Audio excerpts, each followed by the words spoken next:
За 20 години Македонија може да има под 1 милион жители со по еден пензионер на еден вработен, што би значило и колапс на пензискиот фонд, предупреди премиерот на настанот посветен на демографските трендови. Потсети дека иако според последниот попис имаме малку над 1 милион и 800 илјади население, бројката на реални жители и сега не надминува 1,5 милион. Затоа смета дека приоритет на сите политичари треба да им бидат многодетните семејства.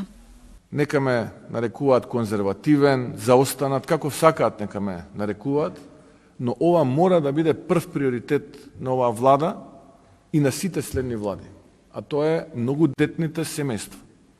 Забадијала ни се градинки ако нема деца. Забадијала ни се училишта ако нема деца.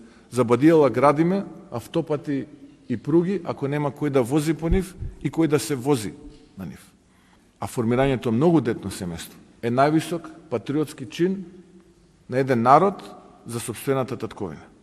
Петгодишната програма на владата и на Фондот за население на Обединетите нации за соработка, инвестирање и искористување на човечкиот капитал за него е потврда дека државата има пријатели и партнери во светот, но одговорноста е на домашните политичари.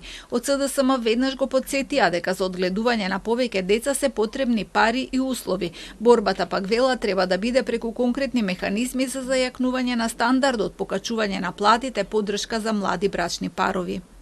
Платите едноставно паѓаат трет месец поред. И граѓаните нема да веруваат во лажни изјави, затоа што тие најдобро знаат дали може да сврзат крај со крај во текот на месецот. На сите механизми кои што владата ги има, зошто не ги користи, навистина е не знам и тешко да се даде одговор. Владава нема капацитет да се справи со буквално ништо, што е предизвик и терет за граѓаните. Статистичките податоци покажуваат дека демографската рецесија во Македонија трае повеќе од 70 години, а бројот на новородени деца постојано опаѓа.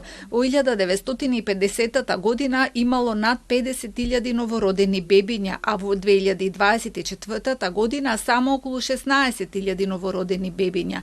Главни причини за овој пат се иселувањето на младите луѓе и намалениот наталитет.